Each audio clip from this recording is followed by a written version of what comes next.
Hello everyone, অঙ্ককুটিরের আরও একটি ভিডিওতে সকলকে স্বাগত। আজকে আমরা জেন্ডার অ্যাওয়ারনেস নিয়ে আলোচনা করব, যেটা ডাব্লিউবিএসএসসি গ্রুপ সি পরীক্ষার জন্য খুবই উপযোগী হতে চলেছে। চলো দেখো, প্রথম প্রশ্ন বলছে ভারতীয় সংবিধানের 14 নম্বর অনুচ্ছেদে কী বলা আছে। এটার উত্তর হবে কী বলো তো, আইনের দৃষ্টিতে সবাই সমান, মানে নারী পুরুষ সকলেই আইনের দৃষ্টিতে সমান। সেটা হচ্ছে 14 নম্বর ধারায় বলা আছে, ঠিক আছে। তাহলে অপশন বি হবে রাইট অ্যান্সার। নেক্সট দেখো, এখানে যে বাক স্বাধীনতা আছে, বাক স্বাধীনতার কথা কিন্তু আর্টিকেল 19-এ, মানে সংবিধানের ধারার 19A নম্বর ধারায় বলা আছে। ধর্মীয় স্বাধীনতার অধিকার 25 থেকে 28 নম্বর ধারার ভেতর বর্ণনা করা আছে, এবং সম্পত্তির অধিকার পূর্বে 31 নম্বর আর্টিকেলে থাকলেও বর্তমানে 300A-তে করা আছে, মানে 300A-তে বলা আছে। আর আগে হচ্ছে এটা মৌলিক অধিকারের ভেতর ছিল, কিন্তু সেটা 1978 সালে 44তম সংবিধান সংশোধনের মাধ্যমে কিন্তু এটাকে বাদ দিয়ে দেওয়া হয়, ঠিক আছে। নেক্সট প্রশ্ন দেখো, বলছে সরকারি চাকরিতে সমান সুযোগ ড্যাশ অনুচ্ছেদে বলা আছে, মানে কত নম্বর ধারায় বলা আছে। এটার উত্তর হবে কি বলো তো, অপশন এ, মানে 16 নম্বর ধারায় বলা আছে। দেখো তাহলে আরও কিছু গুরুত্বপূর্ণ আর্টিকেল তোমরা জেনে নাও, মানে কিছু ধারা জানো যে এইগুলো কিন্তু এই জেন্ডার অ্যাওয়ারনেসের সাথে রিলেটেড, তাই এইগুলো কিন্তু তোমাকে পড়তে হবে।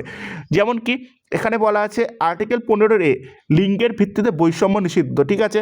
তারপরে 15C নম্বর ধারায় বলা আছে নারীদের জন্য বিশেষ ব্যবস্থা নেওয়া। 16 নম্বর ধারাতে সরকারি চাকরিতে সমান সুযোগ। 17 নম্বর ধারাতে বলা আছে অস্পৃশ্যতা বিলোপ, এবং এই সম্বন্ধে ভারত সরকার 1955 সালে, ঠিক আছে, একটা আইনও পেশ করে। এরপর নেক্সট কী আছে, আর্টিকেল 21, জীবন ও ব্যক্তিগত স্বাধীনতার অধিকার।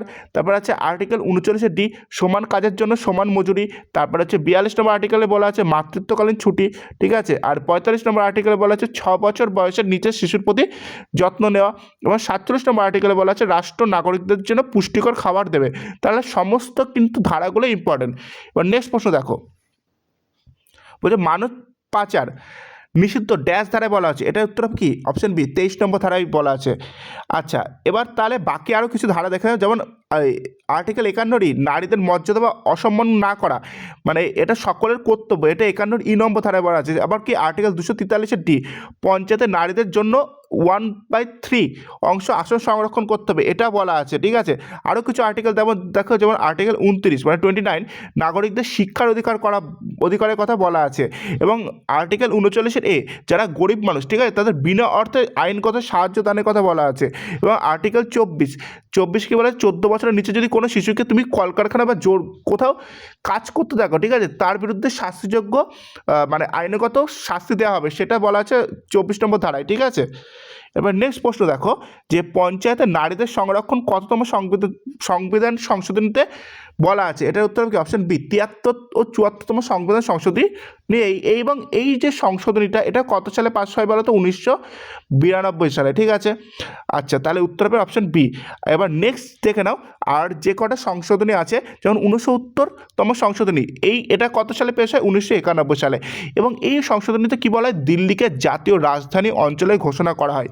এরপরে কততম বলো তো, 52তম সংশোধনী কথা। 52তম সংশোধনীতে সংবিধানের 10ম তফসিল কিন্তু যুক্ত হয়, ঠিক আছে। এবং দলত্যাগ বিরোধী আইন পাশ করা হয়, ঠিক আছে, কত সালে, 1985 সালে। এবং 86তম সংশোধনীতে কী হয়েছে, সেটা 2002 সালে পাশ করা হয়, এবং সেটাকে শিক্ষাকে মৌলিক অধিকারের ভেতরে অন্তর্ভুক্ত করা হয়। এই বাকি সংশোধনীগুলো কিন্তু খুবই ইম্পর্টেন্ট। এবার নেক্সট দেখো, বলছে ইকুয়ালিটি বিফোর ল, মানে ধারাটি নেওয়া হয়েছে কোথা থেকে। এটার উত্তর হবে কি, অপশন বি, ব্রিটেন থেকে, ঠিক আছে। তারপর নেক্সট দেখো, এখানে নেক্সট কিছু আইন সম্পর্কে বলা আছে, সেই সমস্ত আইনগুলো তোমায় একটা পাতার ভেতরে আমি দিয়ে দিচ্ছি, সেটা তুমি স্ক্রিনশট নিতে পারো। যেমন কি গৃহহিংসা প্রতিরোধ আইন বা protection of women for domestic violence act, এটা 2005 সালে, মানে 5 সালে চালু হয়।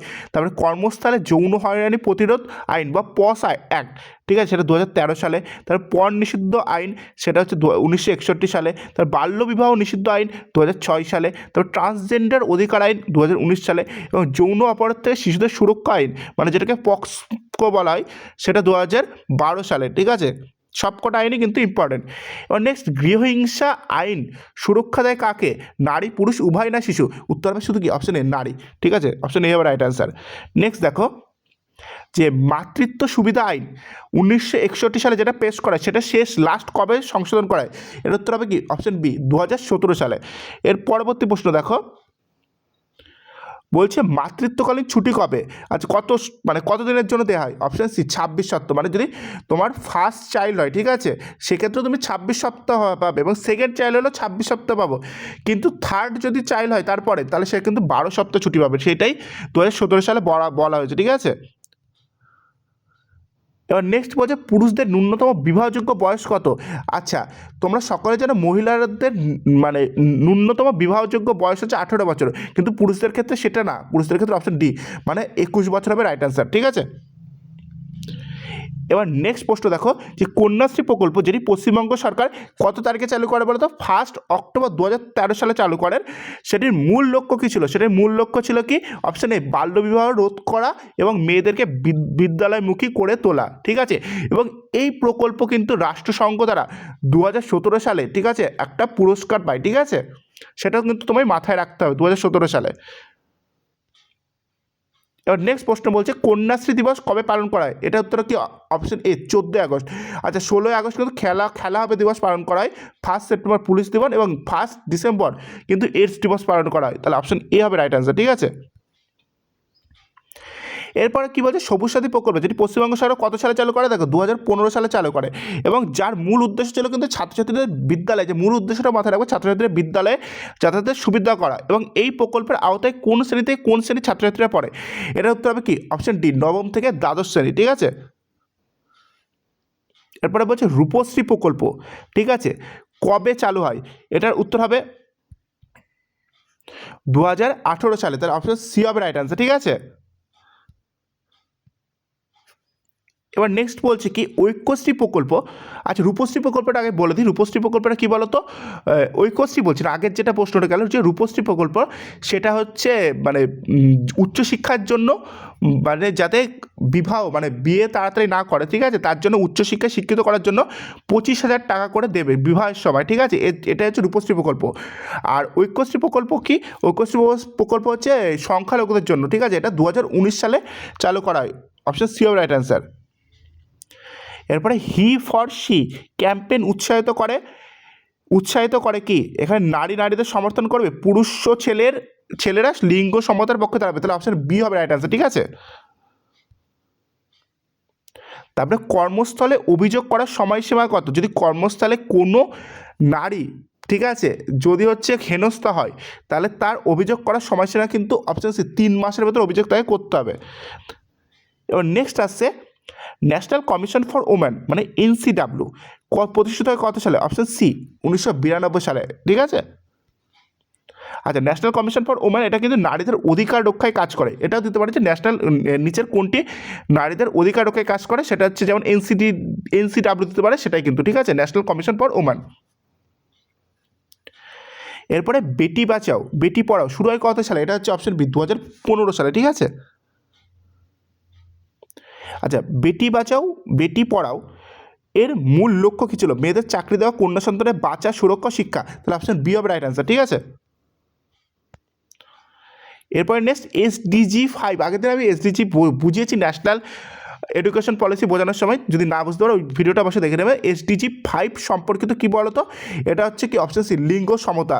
আর SDG 4 হচ্ছে কিন্তু কোয়ালিটি ফর এডুকেশন, ঠিক আছে। আচ্ছা, মহিলা হেল্পলাইন নাম্বার কত? মহিলা হেল্পলাইন নাম্বার অপশন সি 181। 100তে তো পুলিশের নাম্বার, আর 139 হচ্ছে তোমার তুমি রেলের নাম্বার বলতে কি তোমার যদি সিটে কেউ যদি জোর করে বসে যায়, তখন তুমি 139 নম্বর যদি ফোন করো বা মেসেজ করো, তাহলে অবশ্যই কিন্তু টিটি এসে সেই ব্যক্তিকে তুলে দেবে, ঠিক আছে। এবার নেক্সট প্রশ্ন দেখো যে শিশু হেল্পলাইন নাম্বার কত? সেটা উত্তর হবে কি? Option A 1098। এরপরে বলছে ভারত সরকারের মহিলা ও শিশু উন্নয়ন মন্ত্রকের অধীনে চালু হওয়া ওয়ান স্টপ সেন্টার বা সখী কেন্দ্র কাজে সহায়তা করবে। এটা নামের ভেতরে লুকিয়ে আছে। এটার উত্তর হবে কি? অপশন বি নির্যাতিত নারী, ঠিক আছে। আচ্ছা, সেক্স বলতে কী বোঝানো? সেক্স বলতে কী বোঝানো হয় বলো তো? জৈবিক পার্থক্য। সেক্স কিন্তু জৈবিক পার্থক্য। আর এর পরের প্রশ্নটা দেখবে যে এই জেন্ডার বলতে কি বোঝানো হয়, সামাজিক মানে ভূমিকা, মানে সমাজ কিন্তু আমাদের জেন্ডার তৈরি করেছে, ঠিক আছে, কিন্তু সেক্স হচ্ছে জৈবিক পার্থক্য। যেমন সমাজ জেন্ডার তৈরি করেছে বলতে কি, যেমন বলা হয় যে যে তুই মেয়ে, মানে মেয়ে বা ছেলে, মেয়েরা হচ্ছে হালকা কাজ করবে, ছেলেরা ভারী কাজ করবে, এই ভিত্তিতে সমাজ কিন্তু জেন্ডার তৈরি করেছে, পুংলিঙ্গ, স্ত্রীলিঙ্গ, তারপরে তৃতীয়লিঙ্গ, এইভাবে, ঠিক আছে। তাই এই প্রশ্ন দুটো খুবই মাথায় রাখবে যে সেক্স কিন্তু জৈবিক পার্থক্য, আর হচ্ছে জেন্ডার কিন্তু হচ্ছে সামাজিক পার্থক্য, ঠিক আছে, দিতেই পারে পরীক্ষায় প্রশ্ন। এরপরে কি বলছে, সুকন্যা সমৃদ্ধ যোজনা কার জন্য? এটা কিন্তু অবশ্যই অপশন বি, মেয়ে শিশুদের জন্য, ঠিক আছে। এরপরে কি বলছে, পস অ্যাক্ট কার ক্ষেত্রে প্রযোজ্য? শুধুমাত্র সরকারি অফিস, শুধুমাত্র বেসরকারি অফিস, সব কর্মস্থলে? তাহলে অপশন সি হবে রাইট আনসার, ঠিক আছে, সব কর্মস্থলেই প্রযোজ্য। এরপর নেক্সট কি বলছে, ইন্টারনাল কমপ্লেন্টস কমিটি বা আইসিসিতে কমপক্ষে কতজন সদস্য থাকতে হবে? অপশন সি, 4 জন সদস্য থাকতে হবে, ঠিক আছে। তারপর আবার বলছে আইসিসির প্রধান কে? আইসিসির প্রধান হবে কিন্তু একজন মহিলা কর্মী, ঠিক আছে, অপশন বি হবে রাইট আনসার। আচ্ছা, এরপর কি বলছে, আচ্ছা এরপরে বলছে ইকুয়াল রিমুনারেশন অ্যাক্ট কিসের সঙ্গে সম্পর্কিত? এটার উত্তর হবে কি, অপশন বি, মজুরির সাথে, ঠিক আছে। আর এই অ্যাক্টটা 1976 সালে পাস হয়, ঠিক আছে। এরপর জেন্ডার বায়াস কোনটি? জেন্ডার বায়াস হচ্ছে অপশন বি, ঠিক আছে, লিঙ্গের ভিত্তিতে মানে পক্ষপাত। তারপর নেক্সট প্রশ্ন দেখো, বলছে ওয়ার্ক প্লেস হ্যারাসমেন্ট অন্তর্ভুক্ত কি? শারীরিক ইঙ্গিত, অশালীন মন্তব্য, অনাঙ্কিত স্পর্শ, সবগুলো? তাহলে অপশন ডি হবে রাইট আনসার, ঠিক আছে। এরপরে বলছে লিঙ্গ বৈষম্য কমানোর প্রধান উপায় কি? অপশন এ, শিক্ষা। এরপরে বলছে ওম্যান রিজার্ভেশন ইন পঞ্চায়েত, মানে পঞ্চায়েতে কত পার্সেন্ট মহিলাকে রিজার্ভেশন করা দেওয়া হয়? Option B, 33%। এরপরে বলছে মাতৃত্বকালীন সুবিধা কাদের জন্য? কর্মরত নারী, সব নারী, শিশু, পুরুষ? শুধুমাত্র কর্মরত নারীদের জন্য মাতৃত্বকালীন সুবিধা প্রযোজ্য। তারপরে আইসিসি অভিযোগ নিষ্পত্তির মানে সময়সীমা কত? এর সময়সীমা কিন্তু 3 মাস, মানে অপশন সি, 90 দিন হবে, ঠিক আছে। আচ্ছা, চাইল্ড ম্যারেজ অ্যাক্ট অনুযায়ী অপরাধ কিন্তু শাস্তিযোগ্য। কেউ যদি চাইল্ড অ্যাক্ট মানে 18 বছরের কম যদি তুমি বিবাহ দাও, ঠিক আছে, তাহলে কিন্তু শাস্তিযোগ্য অপরাধ, ঠিক আছে। আচ্ছা, জেন্ডার বাজেটিং কিসের সাথে যুক্ত? এটা কি অপশন বি, সরকারি বাজেটের সাথে যুক্ত। আচ্ছা, ইন্টারন্যাশনাল ওমেন্স ডে কবে পালন করা হয়? এটার উত্তর কি হবে? অপশন বি, 8ই মার্চ। এরপরে বলছে জেন্ডার স্টেরিওটাইপ মানে কি?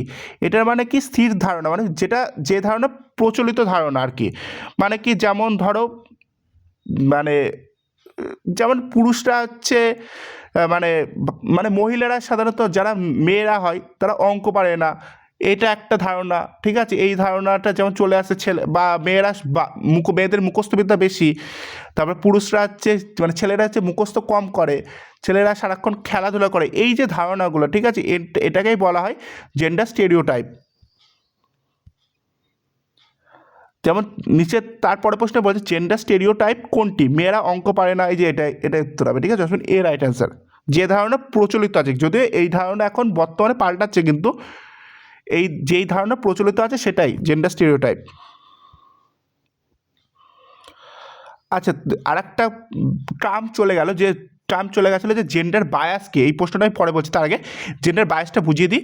যে জেন্ডার বায়াস মানে কি, সাপোজ ধরো তুমি হচ্ছে তোমার বাবা যদি ওই ছোটোবেলায় কোনো একটা ছেলে বা মেয়ে হয়, ঠিক আছে, তুমি ছেলের জন্য কিন্তু সেই বাবাটা কিন্তু গাড়ি, যদি ছেলে হয় সেই বাবার জন্য ছেলেটার জন্য গাড়ি কিনবে, কিন্তু মেয়েটার জন্য পুতুল কিনবে, কারণ হচ্ছে সেই ক্ষেত্রে মানে পক্ষপাত করবে, কারণ জানে এটাই কিন্তু জেন্ডার বায়াস বলা হয়, ঠিক আছে। আর ডোমেস্টিক ভায়োলেন্স অন্তর্ভুক্ত কি? এখানে মানসিক নির্যাতন, শারীরিক নির্যাতন, আর্থিক নির্যাতন, না সবগুলো? অপশন ডি হবে রাইট অ্যান্সার। আচ্ছা, ট্রান্সজেন্ডার সার্টিফিকেট প্রদান করে কি? অপশন বি, জেলা ম্যাজিস্ট্রেট। আচ্ছা, জেন্ডার অ্যাওয়ারনেসের মূল উদ্দেশ্য কি? অপশন বি লিঙ্গ বৈষম্য কমানো। অপশন বি হবে রাইট অ্যান্সার, ঠিক আছে। এরপরে বলছে জেন্ডার ইকুইটি। ইকুইটি বলতে বোঝায় কি? বঞ্চিত গোষ্ঠীকে অতিরিক্ত সহায়তা প্রদান। অপশন বি হবে রাইট অ্যান্সার। এবার বলছে জেন্ডার অ্যাওয়ারনেস প্রথম কোথায় তৈরি হয়? অপশন এ পরিবারে। এবার বলছে জেন্ডার গ্যাপ কি মাপে? অপশন বি পুরুষ ও নারীর সুযোগের পার্থক্য। এবার বলছে সুকন্যা সমৃদ্ধি যোজনা কোন বয়সের মেয়ের জন্য? অপশন বি 10 বছরের নিচের বয়সের মেয়ের জন্য, ঠিক আছে। আচ্ছা, সুকন্যা সমৃদ্ধি যোজনা সম্বন্ধে একটু বলে দিই। 2015 সালে লঞ্চ করা হয়, ঠিক আছে।